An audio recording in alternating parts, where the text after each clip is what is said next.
Be sure to check out our sponsor, the War for the Tower podcast. Also, Jeff Richardson does Shattered Worlds RPG, an RPG that he invented, and an arts and interview show called Everything is Awesome. You can find all of them by searching War for the Tower, Shattered Worlds, or Everything is Awesome on your podcatcher. This is an Unspoiled Network podcast. This is Some Spoiled, A Song of Ice and Fire 2. The co-host switcheroo, the rereading, Return to Westeros, HBO spoiler edition, uncut, uncensored, and too hot for TV, bringing you the greatest hits from 1996. Maybe call in with your requests now. These are chapters 8 and 9, Tyrion and Arya. And in these chapters, Tyrion sends Janos Slynt to the wall in a scene that I'd forgotten how fucking satisfying that shit is. Chef's kiss. Welcome to Some Spoiled.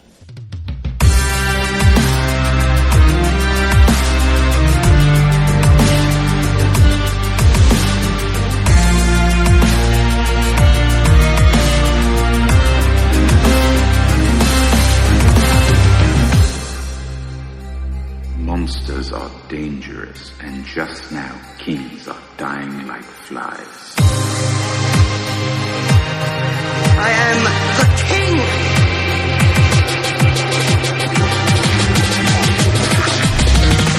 Fuck the king. Welcome to the show, everyone. I am Natasha. I'm Rashawn.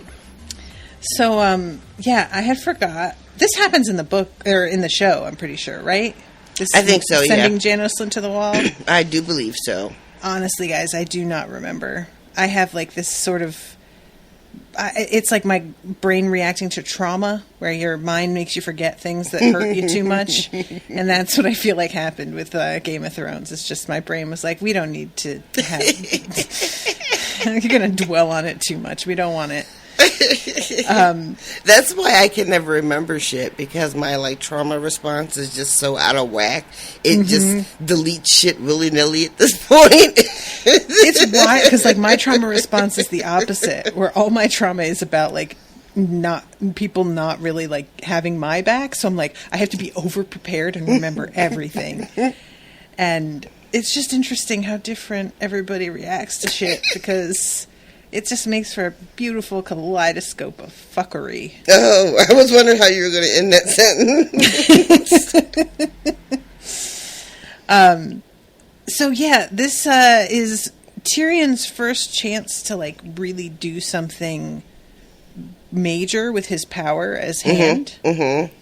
And it turns out, as we see, that a lot of this is going off of Varys's information. Yes. And Tyrion's aware that that's what he's doing, and has admitted, well, I might have just done, I replaced Littlefinger's guy with Varys's guy, but I would prefer Varys's guy, so I guess that's fine. Right, yeah. He realizes the position that he's in. Yeah, he is definitely operating with his eyes open and understands that, he's making a deal with one devil over another, and doesn't seem to have any illusions about Varys being, loyal or particularly truthful, you know, or having Tyrion's best interest or the Lannisters' best interest or any of that stuff. It's just a matter of knowing what he needs, and what he needs is information, and he opts to decide that Varys is the way to go to get what he needs. At least the least threatening out of the two, you know? Yeah, well, what do you mean? Well, it seems like he is more trusting of Varys's intentions in a way than he is of Baelish's. Right. I think he is, if I'm not mistaken, he is also saying here that this is Littlefinger was behind or had part of the Janos Slynt thing, right? And since that was the big problem, what they did, what Tyrion is dealing with, what Tywin was pissed about, going to Littlefinger would not have worked in this case, because Littlefinger was implicated. Yeah, that's true, too. I had forgotten about, like, because he has a little... Well, I'm getting ahead of myself, but he has a talk about, like, they seem to react really quickly about cutting Ned's head off when they shouldn't have known that was coming. But, all right, let's start from the beginning of this chapter. I really want to talk about this first sentence, because it's very good. Janos Slynt was a butcher's son, and he laughed like a man chopping meat. Which is just evocative, man. I love it. It is certainly evocative of what I would beg to question. It's just like, I hear this laugh that's like kind of wet and clunky. Like this, I'm picturing the sound of a cleaver going through bone and flesh and hitting the wooden like board underneath. Good Lord. Well, you know, like, you asked. It's evocative, baby. That is my bad. No, that's a really good description. I understand exactly what you mean. I heard something similar, a little less watery, but very, like, cutting. You were going to say moist, weren't you? I was going to say juicy, actually, is what I was going to. But I was like, no, she doesn't like that one either. Juicy, I wouldn't mind. I just don't want chunky. That one, I said it myself, so it's only me to blame, but I hate it. But something very similar, kind of like a really harsh, like, ha, kind of, you know, just sort of, like, cuts through you. So, yeah, it's a pretty good opening sentence. And I love the following, which is, you know, someone offering more wine and him saying, I should not object, which really is how I live my life. Up until the last couple of weeks, anyway. So... Yeah, he has a lot of moments where he sounds like me being offered another slice of cake. Oh, I shouldn't. Shouldn't. Ah, fuck it. Give me cake. Feel you, buddy. And, yeah, the conversation... He is a man who doesn't really... He's sort of like Joffrey, where Joffrey fails to hear the, like, implications behind words. And it's like he can sort of tell he's been insulted, but he can't put his finger on it. And Janos takes a long time to realize that he is on shaky fucking ground. Yeah, it's almost not until... the very end, you know. One, he's pretty fucking drunk, so he's missing a lot of subtext, you know. And he has taken what he thinks are compliments, which is so great, you know, and feeling really good about himself. And what's happened is Tyrion has brought him in to get counsel on who should replace him as Lord Commander. Right. Of the, is it the... The Night's Watch? No, not the Night's Watch. The City Watch. The King's Guard. Gold Cloaks. Good Lord. God. Sorry, everybody. That's how I remember stuff, though. I just cycle through all the options until one of them hits. Yeah, like my grandmom calling one of the kids in. She just goes down a list of all the names so she would get to the right one. And it was in there somewhere. So yeah, give me your recommendations on the men you think, the man you think should run, and like some other good people. And Slynt has given him this list, and he has a particular man that he thinks is like a shoo-in for his replacement. This guy named Dean. Right. And once his name comes up, that gives Tyrion what we think is like the opening, but clearly it's like all planned. There's nothing, you know, left chance at any of this. Right. Tyrion starts to ask about the things he's heard this man do.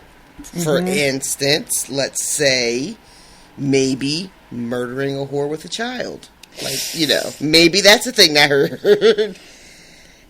And he's like, why did you pick this guy for this job anyway? And he basically is like, well, because, you know, some guys are going to have some sort of problem with that, and you need somebody who'll do it. It's really what it comes down to. It's exactly what it comes down to. Not only, you know, is he cut out for it, but he's not going to have a bunch of questions afterwards either. He's like not really going to care, which yikes, right? Yeah, that's a ringing endorsement, right? I mean, he thinks it is, but at one point, Tyrion is even like, "Well, what about this other guy? What's his name? That Bywater guy." And Slynt just talks cash shit. Straight up says, I don't know, he's like really preoccupied with honor. So basically, if you like want to fucking deal with somebody who's going to argue about everything and whether it's right, I really would stay away from that one. He calls him rigid, which I really like as a you know, what we can use it one way and what we mean, you know, is what we mean. But then it's so clear here that what he is saying is just that, you know, this is a man who does not know how to look the other way. Yep. And will, like you said, fight us on every last little fucking thing. Quite frankly, the men don't like him. They think he's a buzzkill. And he doesn't even have one of his hands. Yeah, Dadoy, I think it's obvious, sir. So this like conversation, part of it turns out, is Tyrion trying to figure out for certain who ordered the murder of this whore and her child. And he knows it's his sister. Right. But he's hoping to really get some like for surezies. Yeah, which he does not get. He doesn't. He gets enough of a reaction when he asks if it was his sister that he's pretty certain. But it's not it's not a for surezies. Yeah. Which is what I'm calling it now, evidently. For surezies. Yeah, when Tyrion finally is like, so who told you to go do all that? That's when he starts to be like, oh, I see what you're doing here. Trying to get me all drunk. But I'm not going to fall for it.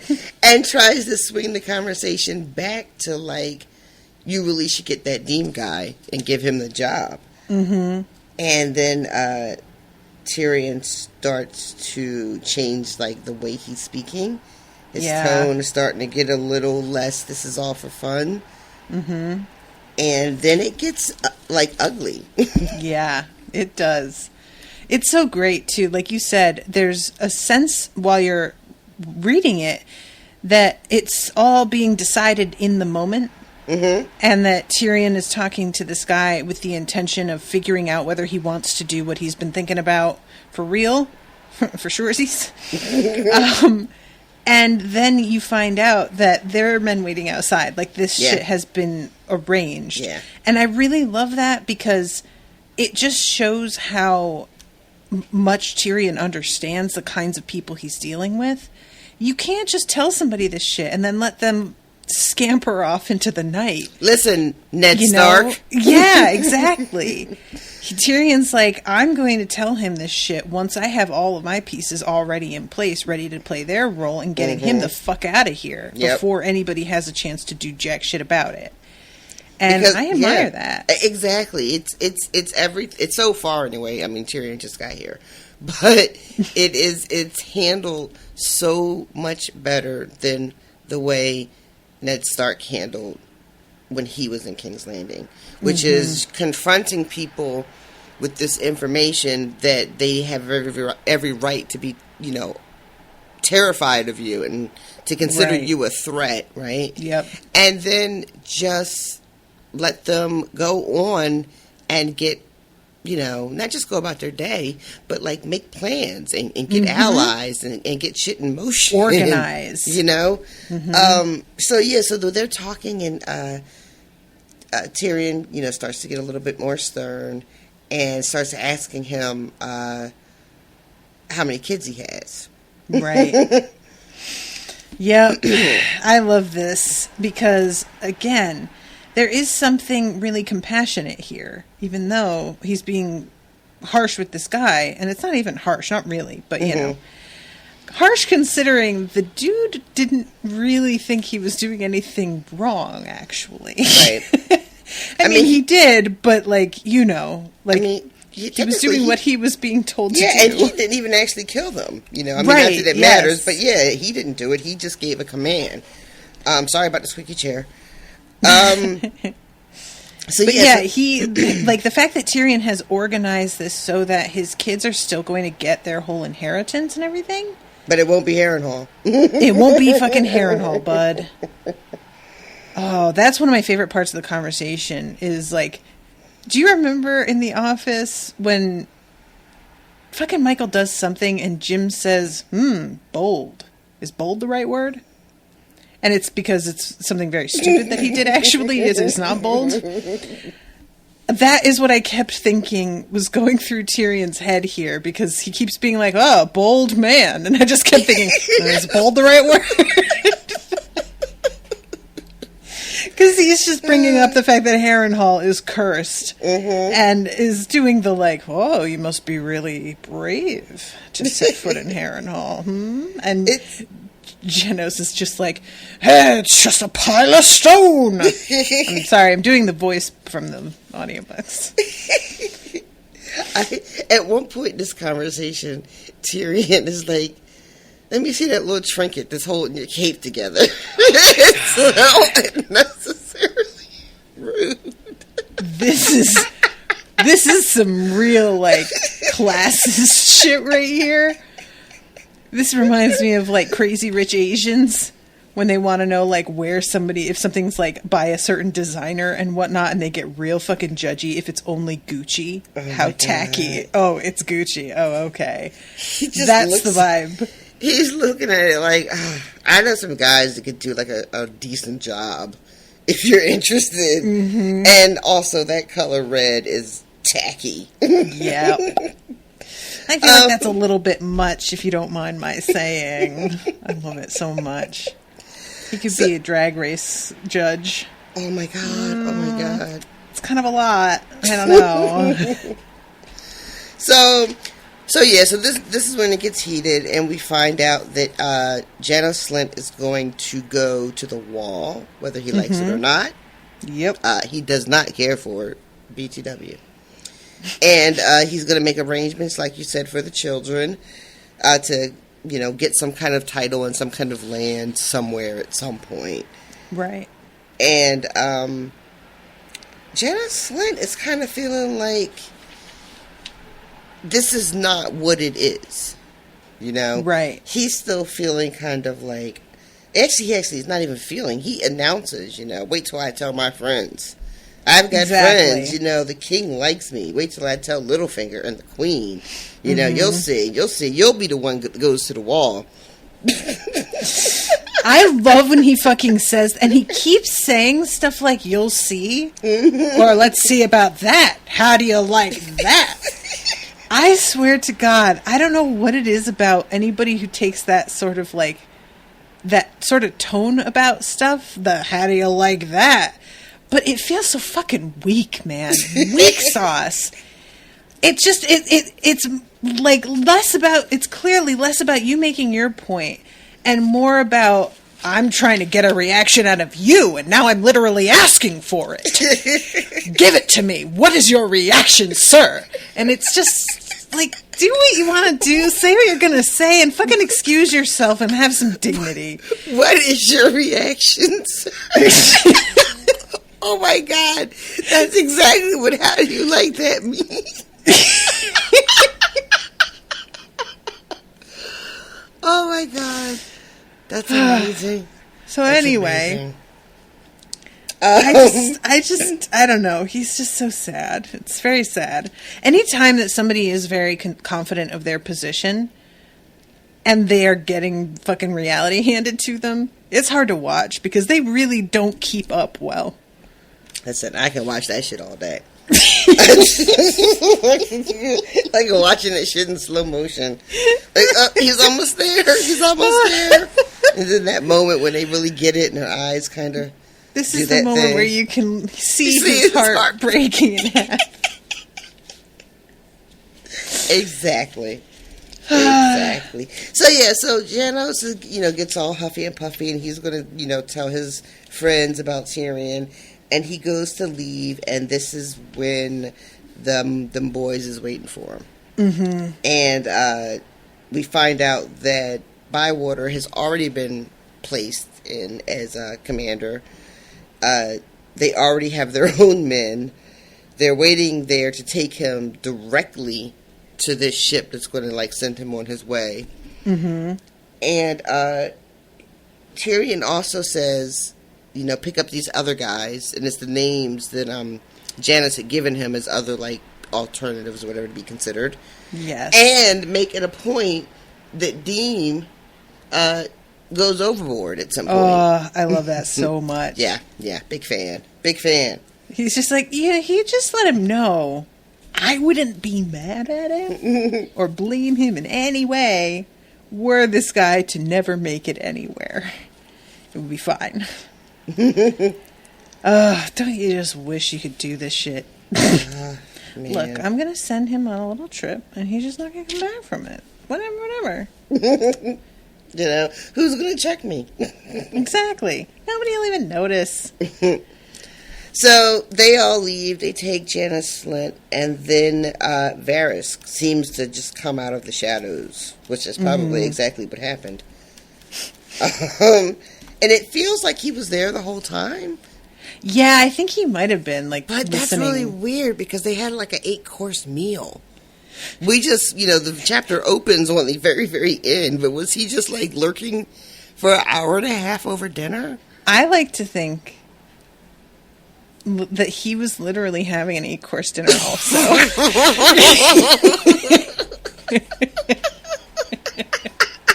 Just sitting in the shadows, eating in the dark. Yeah, the servant bringing the food is one of his little birds, and they just make it a point to stop for him first and drop off their plate, and then they bring the actual meal in to the gentleman.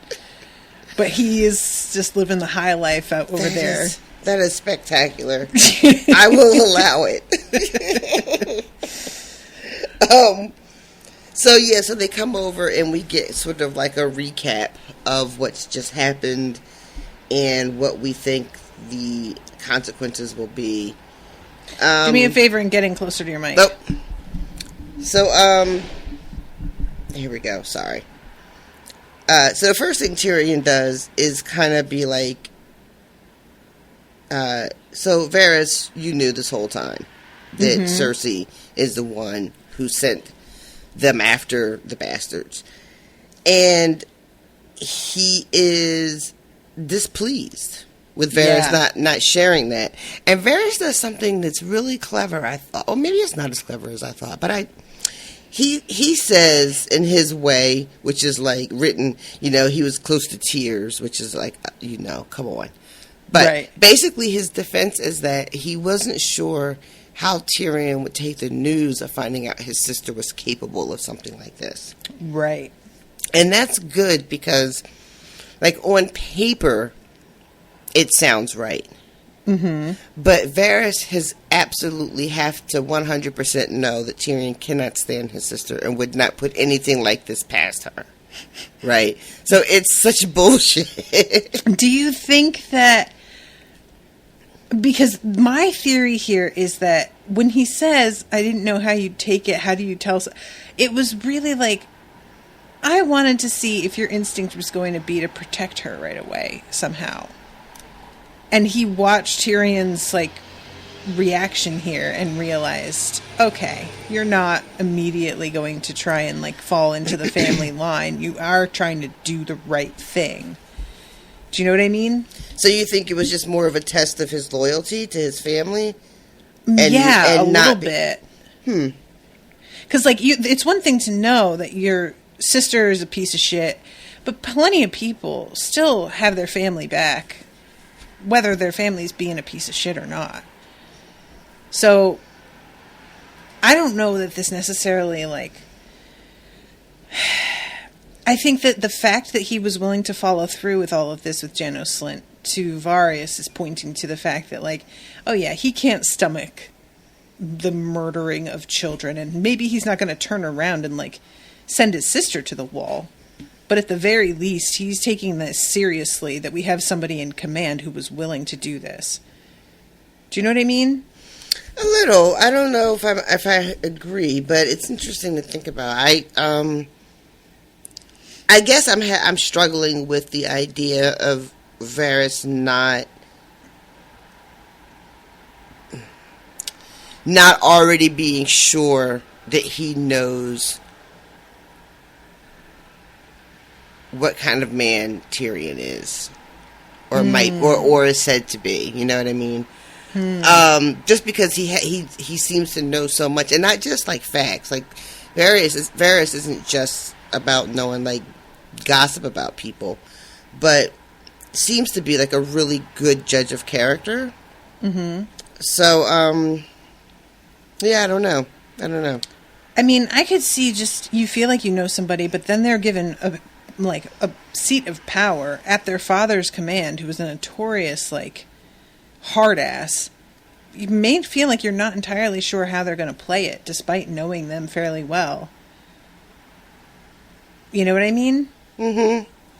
I don't know. That's just my view of it, though, because like he's there at his father's behest, and also even if they do not like, even if he knows how Tyrion, what kind of call he would make on whether this was acceptable, maybe he doesn't know how Tyrion would like actually practically handle something like that. I think that's an interesting point. When he says that I wasn't sure how you would take it, you know, could mean a lot of different things. So it could be that he is more concerned with how Tyrion handles the anger he feels at knowing that Cersei is behind it. Right. You know, and whether or not he's the kind of person that would just lash out and blow everything up, which makes him useless. Mm-hmm. You know. So yeah, okay. Just a theory. And I have to tell you about this other theory that I find so fucking hilarious. So, guys, everybody knows what it is, too, who's listening and has listened to the old show. This whole bit, there's a part where Tyrion is like, maybe I should have them throw you overboard, Varys, because you seem pretty fucking dangerous. And Varys says something like, well, you wouldn't really like the result, because life goes on, the big fish eat the little fish, and I keep on paddling. And this, bafflingly, spawned this, like, conspiracy theory on message boards across the internet. Oh, no. That Varys was secretly a merman. I knew that's where it was going. And or somehow, like, aligned with potentially the drowned god or something. And I will never understand where the fuck that came. Yes. If there's more to it that I've forgotten, feel free to leave it in the comments for Rashawn to see when I post this in the group, everybody. But that is, as far as I remember, this was all it was that made people be like, well, it just seemed really significant when he said that. And I feel like there was one other thing that happens that probably people would list as like further, quote, evidence. But for me, I'm not even remembering it because that is how completely unrelated it actually is. So I just had to bring it up because I found that shit so fun. The conspiracy theories surrounding this series, people really get a bit buck wild with it. And I am looking forward to going into some more of them with you as we get further into things, because you're just going to be like, what? Why? Well, I mean, this one here is concerning. I mean, yeah. Like I said, it really is just sort of comes down to like, it's quite a reach. Yeah. And then you just go, okay, and you let it go. Oh, here it is. Austin Armenio, again, sending me information about the chapters before we read. Thank you, Austin. He confirmed that this scene does indeed happen in the show. I forgot to check this before I started. And he says they came up with one of the best lines in the show where Janos asks, "Are you questioning my honor?" And Tyrion says, "No, I'm denying its existence." And at the end of this whole thing, Tyrion is talking to Bronn and is like, "Hey, would you kill a baby? If I like told you to kill a baby, would you do it and like just do it without a question?" And Bronn says, "Oh, I would definitely have a question." how much? And Tyrion is like, oh, that's okay. And he feels really like kind of gross. Yeah. And I enjoy this like callback because it's really important to be reminded that like Tyrion's doing his best to root some people out, but he has his own fucking like cutthroat, ruthless, just here to make money, and you know, he's not clear of those types of people. Right. And I appreciate it being reminded, you know? Yeah. It's very easy to fall into, I think, a trap of thinking that Tyrion has a right to be self-righteous. You know, he's coming back to like clean up these mistakes and get a handle on things. And while he personally might not be an, you know, air quotes, bad guy, he's employing a lot of the same methods. You know, he's using his family's money to fund his exploits and his escapes. So he can't be quite so high and mighty. Yeah. And I like that no one really has to remind him of that he, you know, is aware of it. Yes, definitely. There's part of the conversation that Tyrion and Varys are having is that riddle, you know, which we still don't really get an answer, but it leads to like kind of an interesting conversation where Varys is kind of just trying to be like, well, who really has the power, you know? And at first it's like, oh, well, the king has the power, and then it's like, oh, but does he? And he talks about all the power that was on the steps, and none of it saved Ned Stark. Yeah. Right? I just thought it was a really interesting conversation. And it just ends up with power resides where men believe it resides. You know? And that's it. And that's like, fuck if that's not true. Totally. Yeah, we had talked about the riddle last time, and I did not remember what the answer was. And I feel like I recall when I found out what the answer was in my first read through, I was kind of like, I guess. But that shit just feels a lot more profound to me these days. Yeah. And let's see, we talked already about Cersei and it being a whore who had gotten pregnant by Robert. Tyrion sort of is like, how come you couldn't save her?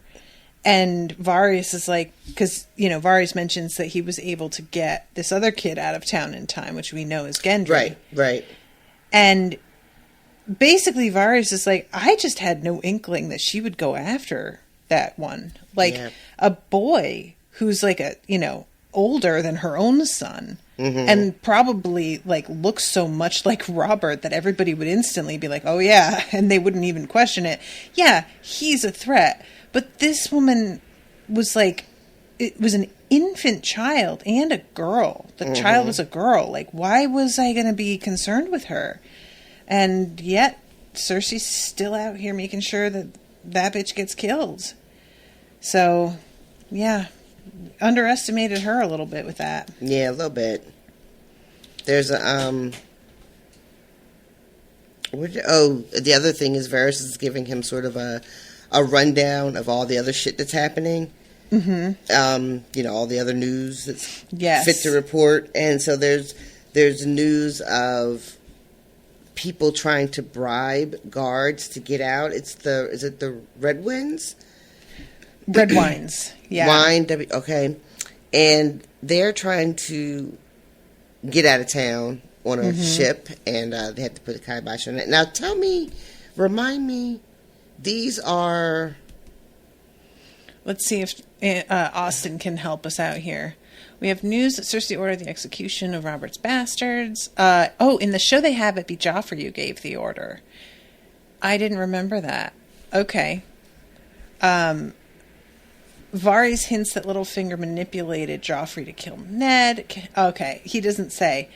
So your question is, why do the Red Wines want to get out of the city? I just can't remember who they are.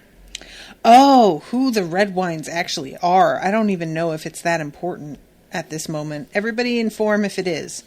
But I think it's just meant to be an indicator on how much, like, people are preparing to jump ship these days. Okay. So there's also mention that someone else was going to try to steal a ship and join Stannis. Mm-hmm. So there's that. And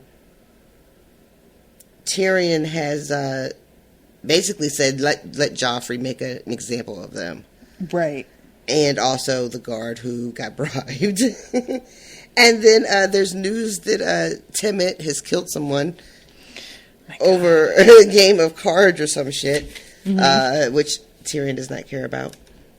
And what's the last thing? Oh, Varys starts to give him some gossip about people maybe saying things disparaging about the king while they're out drinking. And Tyrion has to be like, okay, you know what we're not going to do. Yeah. Is we're not going to start, like, taking every person that cracks a joke and, like, bringing them in front of, like, the court or whatever. Mm-hmm.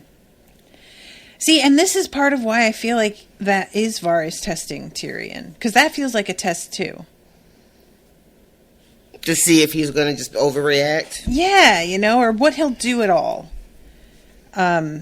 Just, maybe he just isn't really sure. Apparently he underestimated Cersei. Yeah.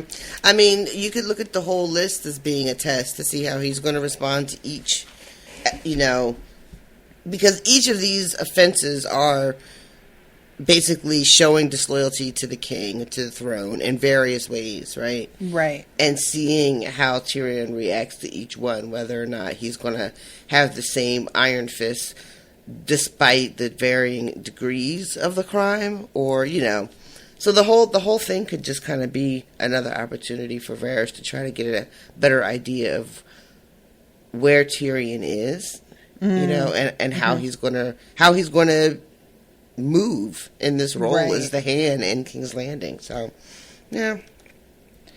And the guy who's going to go off to Stannis, they decide that they are going to hand him over to Joffrey's justice, as Tyrion puts it, which I can't imagine a worse fate. I'm not sure if Tyrion quite realizes how vicious Joffrey is when he makes that request, or if he knows exactly what the fuck he's sentencing this man to. Right. But Joffrey is just so, like, twisted that, yeah, I just don't want to know what he would... He's like a little kid who's read too many comic books and has these over elaborate, like, deaths in his mind, that he's just practically a Bond villain with it, equally ineffective also. But yeah, so that is the way that he deals with that dude. And I like that Tyrion is also mindful that not giving this guy to Joffrey, but he is in a sense giving him to Joffrey, is also going to occupy and keep him busy and out of his fucking way. And like we already talked about, the whole, like, hinting that there was more of a plan in place than it looked like with regards to Ned getting killed. And that both Janos Slynt and the King's Justice, what's his name? The one who cuts the heads. Ilyn Payne? Ilyn Payne. Can I forget that? It's his literal name. But yeah, the fact that the two of them reacted with such little surprise and such immediate action points to perhaps that they knew this was coming. And Tyrion had already sort of wondered that to himself. And he says that when it's brought up by Varys, it's like the second or third time that Varys has made it a point to mention this to him. So the suggestion here is that somebody actually, like, manipulated Joffrey into doing this exact thing. And oh god, okay. And then there's the part where Varys says that the girl loved Robert, and Tyrion asks, can a whore ever truly love anyone? And I'm just like, wow, Tyrion. Okay, cool. And I understand that this is more about him than them, but for real, though, dude. Because he's thinking about Shay a lot here. Yeah, that's how it ends, too, with him just wishing that he was... Because he knows she's not happy with the situation. Yeah. There's a moment, too, towards the end of this where Tyrion tries to ask Varys what his story is. Like, what's the deal with you being a eunuch? What's that all about? You know? And he is just in a really nice way... That is not any of your business. Yeah, he's very diplomatic about it. Yeah. And it's like, I really do appreciate you asking. But no, that is not what we are going to do right now. My tale is long and sad, and we have treason to discuss. And then he just moves right the fuck back onto what he was doing. Yeah. I think that's about everything in that section. Is that right? Yeah. Towards the end, there's a moment after this is all done where, before he starts talking to Bronn, and he's thinking about how safe he is, Tyrion is. Right. You know, because he's taking care of Janos Slynt, and now he's wondering, like, how is this news going to go over? And he starts thinking about the men he has, the Klansmen, the City Watch, the sellswords, and then he thinks to himself, that Eddard Stark probably thought the same thing. And is just really feeling kind of vulnerable. And that's mentioned at the beginning, I think, when he's I forget if he's talking to Janos Slynt or if it's Varys, but he remarks about how they haven't been doing great with hands lately. Yes. Such a weird... the whole phrasing is weird, but yes, true. Are you hitting your mic? What's happening over there? I don't think so. Okay. But maybe. I hear a thunkety thunking. I did hit this edge of my chair, like my armchair, but I wouldn't think you could hear that. But then I would be mistaken. Okay, so Arya.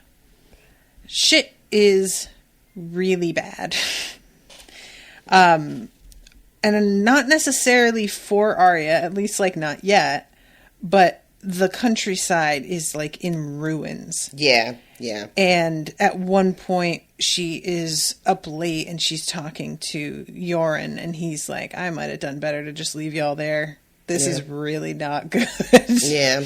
And towards the end of the chapter when she's talking to him and he can't get over how bad this is. He just keeps saying, like, I've been doing this for 30 years. I've only lost 3 people in 30 years. Like, this is a record. Yep. You know, and he's never seen it this bad. This is, you know, life-changing shit that's happening. And he is just feeling not very confident about their ability to complete this trip. You know, not feeling confident in his abilities to survive it. And just, you know, yeah, he's shook. Yeah. It's really, the descriptions, I feel like, are very well paced with like how things begin to get more and more desperate. The description of all the food that they have when they leave, and now they have gone through everything, and they have to just live off the land. And there's a point at which, like, they are told that they need to pay for food that they've taken from this orchard. And Yoren really feels a way about it. Yeah, that's just another fucking, you know, salt in the wound, where he cannot believe. And not only are these people like, you have to pay for it, but they're like wild disrespectful, you know, and threatening as well. Basically threatening to like string them up as scarecrows if they don't, you know, get off their fucking land. And Yoren cannot believe the difference in the treatment. How, you know, back in the day, people were honored to take care of you and give you shelter and feed you over while you were traveling. And that shit is just gone. And I feel like there's a mixture of it is gone because times have changed. You know, we know that things on the things that the Night's Watch have changed. The caliber of people that they get has changed, but also the people that they're encountering on the road are people that are being terrorized right now. Right. Yep. So whatever sort of spirit of generosity they may have had is just not hitting right now. Yep, completely. Yeah, when half the countryside is on fire and you have the one apple orchard that hasn't been fucking torched, you're going to start to get a little bit more precious about that shit. Yeah. So, and she has like a couple of instances where she's really like feeling the difficulties in hiding the fact that she's a girl. And one of them, she wakes up and she has to pee really bad. And she's about to go out and pee, and Hot Pie insists that she pee right there because there are wolves out and he has seen them. And she has to sort of be like, oh, I guess I'm too scared to use the bathroom now, and goes back to her bedroll. But then she waits for him to go away, sneaks back out again. And this is when she runs into a wolf. And she gets pretty scared. Yeah, she's terrified. There's more than one. I should make that clear. Yeah, it's like a wolf. That's not it. It's like a pack of them. It's like 12 of them or some shit. And she is really frightened by it. And, you know, it's funny, as I was reading it at first, I was just like, oh, because I had mentioned in an episode prior that at some point in the series, I thought we got a scene with her reuniting with Nymeria in the show. And so I was reading this and I was like, oh, are they going to like do something super early in the book that I have no idea that's what's happening? Turns out that's not what's happening. But that's what I thought this moment was going to be. And it wasn't. Understandably. It was not. It was a scary and they look at her and then they run away, which I don't know if there's any significance to that. You know, I don't want to read too much into it and turn people into mermen. But that was not what I expected to say. It caught me off guard. Okay. But, you know, I don't know if I'm supposed to take something from that and that they would not attack her and that they would rather like run away from her. But that could have just been instinct, you know, like I don't know. So I'm going to try not to obsess over that. But I thought there was something there because anytime you mention a wolf of any kind, I'm going to be like, ooh, is that something? Yeah. I mean, Yoren did too. So I'm not crazy. Yoren's just like, I thought that y'all were friends. Like, why is it being weird with you? Why is it being all weird? So I'm trying to think what else happens. There's oh no, the fire. The fire happens. Yeah, as you know, on their travels, they see, you know, at night, this like crazy. The sky looks like it's on fire, and it's a fucking village that's been burned. And some of the guys rush in to try to save some people, and they come out with a woman and a small child, and then it's just pretty awful for the next like page and a half. Yeah, this woman has been maimed. One of her arms was cut off. Yeah. And clearly has probably been raped. She's certainly suffering some acute trauma because she can't even speak and doesn't seem to see anybody around her. Yeah, she doesn't say anything except please. Like, she's just begging. That's all she can really muster up. And this child is crying and will not stop crying. And it's so bad that, like, Arya is trying to get away from the, you know, from the sound of it. And then the woman, I believe, dies the next day. Yeah. Which you almost feel like is a relief. Honestly. Yeah, that is... I hate it. Yeah. And then, after she runs into the wolves and she's having a conversation with Euron, he's chastising her the whole time because she's just... Oh, there's a moment in there, too, early in this chapter. It comes out of nowhere. But someone suggests they're talking to Gendry, trying to figure out, like, why did the queen want you? Because people are treating him different now. Mm-hmm. And somebody says that there's like a rumor that he is one of Ned Stark's bastards. Oh, I forgot about that. And yeah. Arya is just like, he is not. She's so mad over it. Yeah, I had forgotten about that too. It just popped in my head. But so she's talking to Euron, and she's, I just wish I was home. Yeah. And she says something like she wishes she had still had Nymeria when she was in the city because she could have saved her father. Mm. And he's like, orphan boys don't have any fathers. Like, he's so tired of reminding her. Stop doing this? Jesus. It's like you want to die. Right? Like, I'm trying to help you. And yeah, this is when he starts to be like, would have been better if I had just left you where I found you. Mm-hmm. This whole thing is going to shit. This is all going to shit. And then he yells at her to go away. I get the feeling that he's drinking, even though I don't think it's said explicitly. Yeah, there's a bit of a vibe. Isn't it right? Right? I feel like, yeah. Oh, and I forgot, too, they also, they run into some people at one point, and Euron is the one that the boys always, report their info to. And it's a house sigil that he doesn't know what side they're on. Oh, right. This weird brown and yellow. What is it? I think, let's see, because Austin posted it in here. Spotted tree cat, yellow and black. I'm saying like a tiger or a cheetah or... Oh, that makes sense. That makes much more sense than what I had going on. Is a tiger a tree cat? Is a cheetah a tree cat? I don't know that much about big cats. I think leopards are. Okay, leopard. So, I figure they're cats. They can all be they want to be up in them trees. Who's going to tell them no? God, guys. If you go to my TikTok, you'll see a cat stuck on my roof. That's why not, Rashawn. They don't know what they're doing. These cats are not prepared. And... yeah, this is just a really, it's a bummer section.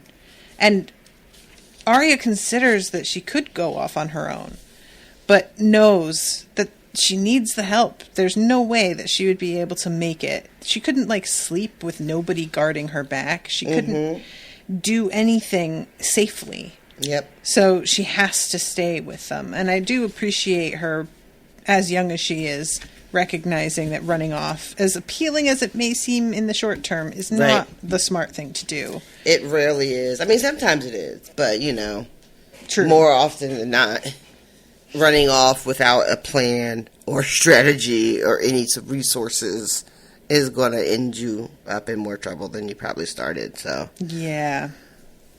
But, yeah, the chapter was... And the other thing, too, because she talks a lot about how slow the going is. There's this whole bit about getting, stuck and they have to move the carts all the time. And then I think they run head first into an ox cart that's going the opposite way. Mm-hmm. And there's, nothing they can do but help turn it around. And then, the whole chapter feels like there's no movement made. Yeah, agreed. we didn't make any progress over these, last two really shitty days. Yep. Yeah, that whole thing with the cart getting stuck and they're we can't move forward until we've helped you move out of the way. Mm-hmm. Oh, just kill me. Mm-hmm. Oh my God. That's having tech problems. That's the equivalent of it, where everything that I want to do to fix this, to make it work, I have to fix the first thing before I can even get to it. So I guess I just have to do the thing. We had to go to Lancaster, and the whole time I'm just where are the horse and buggies? And then we got stuck behind one. Me and Steve have no idea what the horse and buggy etiquette is for out this way. We don't come out this way very often. That's fair. What is the horse and buggy etiquette? Apparently, you treat it just like a car. You can only pass when there's a passing lane. And you just have to be really... But we weren't sure. We had no idea. We're is it a school bus? Am I allowed to pass it? Got a couple of blinkers on the back. They do. Do they? Well, ours had, the one that was in front of us had, I don't know if they had blinkers, but it definitely had like a little hazard sign, just like reflective, you know? Okay. But yeah, so it can be frustrating. Yeah, the equivalent of that out here is getting stuck behind somebody on a tractor. Oh my God, I remember that. So there awful. are places in the world where people will just get in the traffic and be on the street, y'all. It's true. I just It's true. I can't. Yeah, I get real mad. Mm-hmm. Because it just feels sometimes like you didn't need to be out in the middle of the road like this. There's a significant shoulder. You could definitely have made this easier for everybody, but nope. I'm okay. taking up the whole road because the thing I'm riding is bigger than everybody else's. Ugh. So what you gonna do? Sit here like a goddamn chump. So yeah, I feel like is that the end of the chapter of Arya's chapter? It ends in him shooing her away, telling her to like go to bed, get out of here. I feel so bad for Arya. She's such a baby.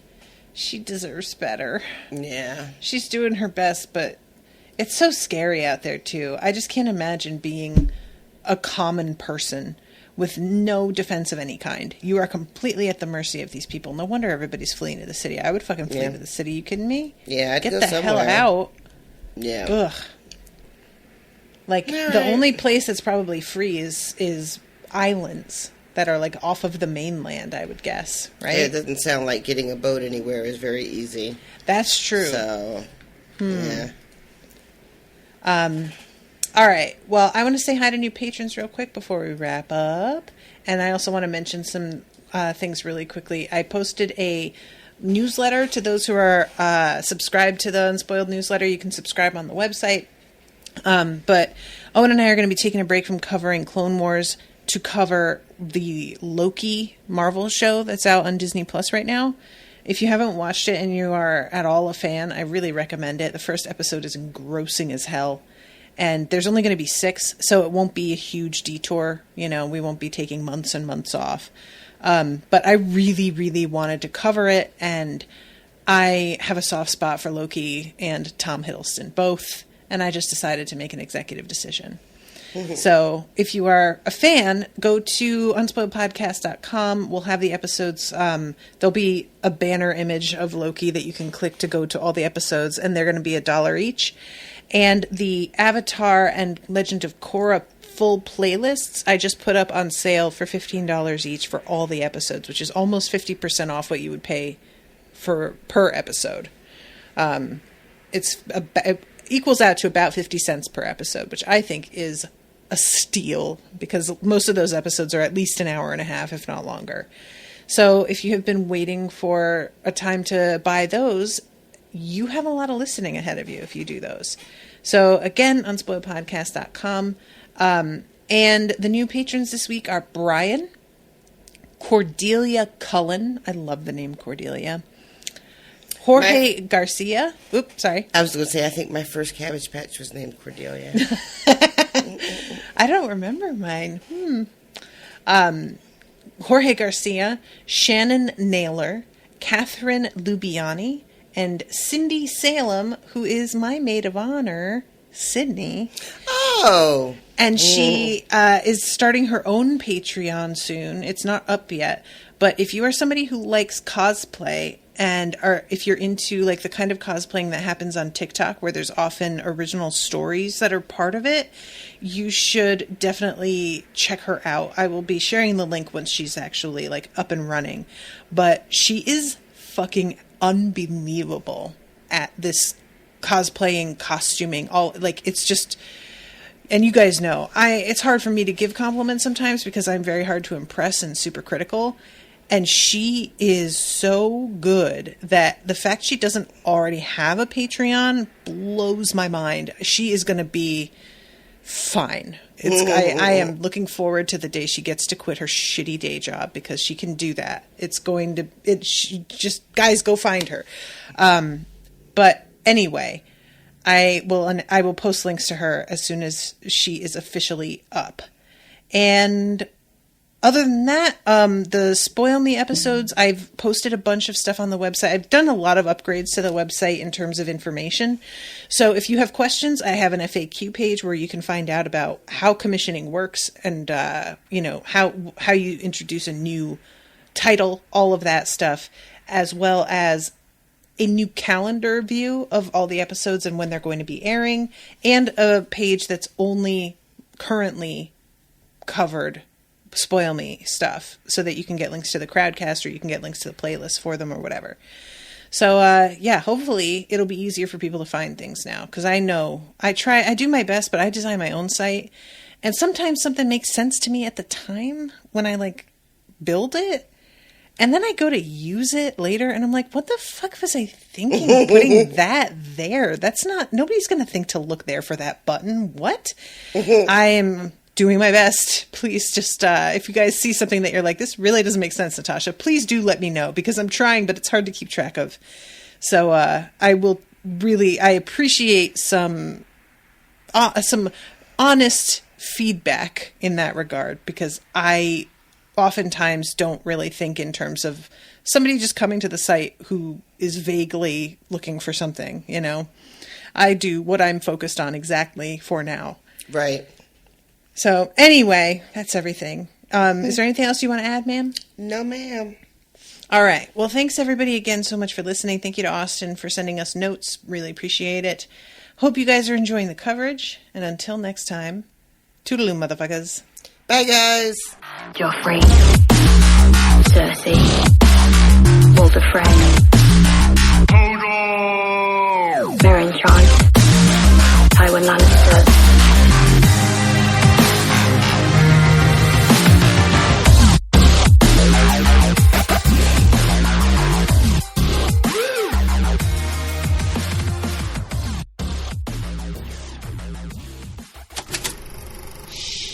That was an Unspoiled Network podcast.